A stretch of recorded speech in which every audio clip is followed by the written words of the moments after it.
जय मिथिला जय मैथिली। हम पुष्पा अहाँ सबके प्रणाम करै छी। आई मधुश्रावणी के चारिम दिनक कथा सुना रहल छी से अहाँ सब सुनू। सती के कथा। ईश्वर सृष्टि करबाक इच्छा सँ पहिने विष्णु तखन महादेव आ अंत में ब्रह्माक रूप में अवतार लेलनि। ब्रह्मा के सृष्टि करबाक भार भेटल। तपस्या बल सँ ओ अपन शरीर सँ देवता ऋषि मुनि मुँह सँ शत्रुपा नामक स्त्री सहित स्वयंभू मनु, दहिना आँखि सँ अत्रि, कान सँ मारीचि आ दहिना पाँजर सँ दक्ष प्रजापतिक जन्म देलनि। आब ब्रह्माक संतानो सब सृष्टि करऽ लागल। मारीचिक बेटा कश्यप भेला आ अत्रिक पुत्र चंद्रमा। मनु के दूटा बेटा प्रियव्रत आ उत्तानपाद, तीन बेटी आकृति, देवहूति आ प्रस्तुति भेलनि। प्रस्तुतिक विवाह दक्ष प्रजापति सँ भेल, ताहि सँ 60 कन्या के जन्म भेल।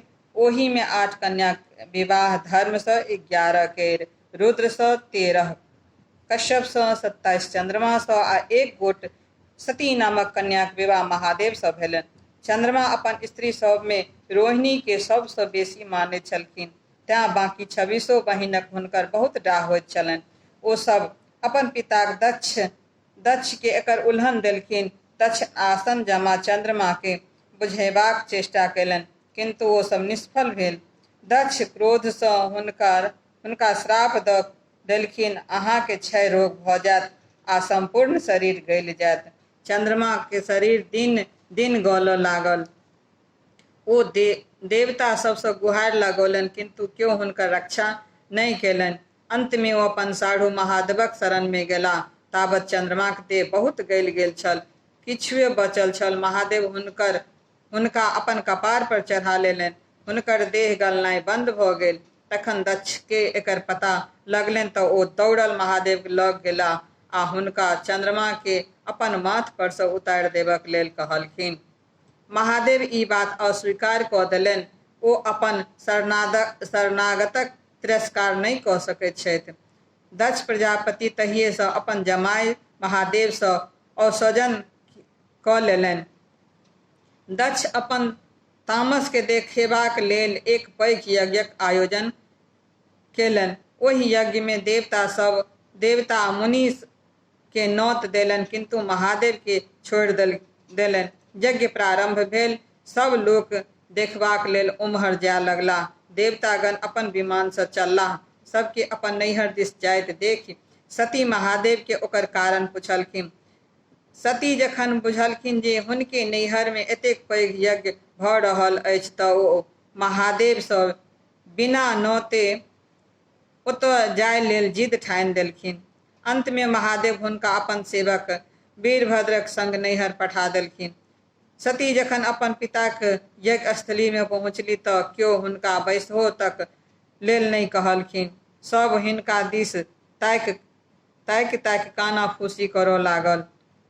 अंत में जखन सती सब देखैत आ महादेवक निंदा सुनैत असहन भऽ गेलनि, तखन सती धधकैत यज्ञ कुंड में कूदि आत्मदाह कऽ लेलनि। स्वाभाविक छल जे हुनकर संग वीरभद्र ओतऽ भारी उत्पात मचाबऽ लागल। दक्ष गर्दन काटि लेलक, यज्ञ मंडल के तहस नहस कऽ देलक। देवता मुनि के मारि भगौलनि। महादेव के जखन पता लागल तऽ ओहो ओतऽ पहुँच गेला। हुनका क्रोध में देख देवता सब कल जोर क्षमा प्रार्थी भेला। ओ सब कहलखिन जे अहाँ के अपमानित करबाक दंड दक्ष पाबि गेलाह। आब यदि यज्ञ संपन्न नहि होयत तऽ संसारक अनिष्ट भऽ जायत आ बिना यजमानक जीने यज्ञ कोना हैत। तें हेतु आब कहुना हिनका जियाउ। अंत में औढ़रदानी महादेव पसीज गेला आ यज्ञ में बान्हल बकरीक मूड़ी काटि दक्षक धड़ में बैसा देलनि। ओ पुनः जीवित भऽ बो बो करऽ लागलाह। महादेव के हुनकर नव बोली बड़ प्रिय लागल। तहिए सँ लोक महादेवक पूजाक अंत में बो बो बू करैत अछि। दक्षक यज्ञ समाप्त भेल, किंतु महादेव बताह भऽ गेला। ओ सती के सबके अपन कान पर नेने जतऽ ततऽ बौआए लागल। विष्णु भगवान के स्थिति जखन नहीं सहन भेलनि तखन ओ अपन चक्र सँ सतीक सबके काटि काटि खसबऽ लागल। सतीक अंग सब जतऽ जतऽ भूमि पर खसल से सब सिद्ध पीठ भऽ गेल। विष्णु महादेव के परामर्श देलखिन जे ओ कठिन तपस्या करथि। सती जखन पुनः जन्म लेथिन तखन ओ हुनका प्राप्त भऽ जेथिन। महादेव तखन कैलाश छोड़ि हिमालय के घन घोर जंगल में जाय तपस्या में लीन भऽ गेलाह। ई छलै सती के आत्मदाह के कथा आ पतिव्रता कथा। एकटा राजा के दूटा कन्या छलखिन, पहिले कुंवरव्रता आ दोसर पतिव्रता। कुंवरव्रताक अर्थ जे भरि जीवन कुमारि रहैत आ पतिव्रताक अर्थ जे अपन पतिये के सर्वस्व बुझि तथा जीवन भर हुनके सेवा में लीन रहैत, पति के अनुसार सब काज करैत। राजा पतिव्रताक विवाह एक राजकुमार सँ करा हुनका सासुर पठा देलखिन। कुंवरव्रता के नंदन वन में कुटी बना हुनका रहबाक व्यवस्था कऽ देलनि। एक दिन एक सिद्ध योगी वही वन दने जाइत छलाह। एक कौआ हुनका माथ पर चटक कऽ देलनि। योगी क्रोध सँ कौआ के श्राप दऽ देलनि। कौआ जरि कऽ भस्म भऽ गेल। साधु भीख मांगैत मांगैत पतिव्रताक ओतऽ पहुँचलाह। पतिव्रता कहलखिन, नंदन वन में आगि लागि गेल छै। ओही वन में हमर बहिनक कुटी अछि। ओकरा बचा कऽ आउ, ताबत हम तुलसी में बेढ़ दै छी, तखन भीख देब। साधु हुनका डरलखिन, हमरा जँ शीघ्र भिक्षा नहीं देब तऽ हम श्राप दऽ देब। ताहि पर पतिव्रता कहलखिन, हम कौआ नहीं छी जे अहाँक श्राप सँ हम भस्म भऽ जायब। ई सुनि साधु अवाक भऽ गेलाह जे ई स्त्री तऽ हमरो सँ बेसी सिद्ध अछि। बाबाजी तुरंत नंदन वन गेलाह। ओतऽ वो देखलखिन जे समस्त वन में आगि लागल छै, खाली कुंवरव्रताक कुटी पतिव्रता के प्रभुत्व सँ बाँचल छै। बाबाजी तखन कुंवरव्रता सँ कहलखिन, अहाँ भरि जन्म कुमारि रहि कऽ तपस्या केलहुँ, किंतु अपन कुटी के नहीं बचा सकलहुँ।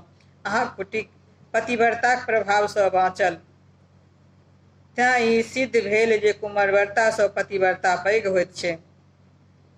ई सुनि कुंवरव्रता निश्चय केलखिन जे ओहो विवाह कऽ पतिव्रता बनि जेती। भोर भेला पर जाहि पुरुषक दर्शन हुनका सबसँ पहिने हेतनि, तिनके सँ विवाह कऽ लेथिन। भोर भेला पर हुनकर प्रथम नजरि एक कुष्ठी रोगी पर पड़ल। ओकर शरीर कुष्ठ सँ गलल जाइत छलैक। तैयो ओ निश्चयक अनुसार ओकरे ही अपन स्वामी बना लेलनि। ओकरा अपन कुटी में आनि ओकर सेवा करऽ लगली। एक दिन राति में स्वामी के सेवा करैत, दिन राति स्वामी के सेवा करैत, किंतु स्वामी के रोग बढ़ले जानि। अंत में एक दिन हुनकर पति कहलखिन जे आब हम बेसी दिन नहीं जियब, तेँ हमरा तीर्थ करा दिअ। ओ अपन पति के ढाकी में लऽ माथ पर उठा विदा भेली। रास्ता में एकटा ऋषि सूली पर लटकल तपस्या करैत छलाह। पतिव्रता जखन अपन माथ पर सँ ढाकी उतारऽ लगलीह तऽ ऋषि के डाँड़ में चोट लागि गेलनि। हुनक समस्त शरीर कनकनाय लागल। ऋषि हुनका श्राप दऽ देलखिन, जाहि स्वामी के लेल तू ऋषि के एतेक कष्ट पहुँचेले से स्वामी सूर्योदय से पहले मरि जेथुन। ई सुनि हुनका बहुत दुख भेलनि आ ओ ओही ठाम बैसि कऽ भगवान सूर्यक व्रत करऽ लगलीह। ओ पहिनहुँ ततबा तपस्या केने छलीह जे हुनका विधवा होमय असंभव छल। महात्माक श्राप सँ पति मरि तऽ गेलनि, किंतु सतीक तपस्याक प्रभाव सँ ओ फिर जीव उठलखिन आओर हुनकर शरीर पूर्ण स्वस्थ भऽ गेल।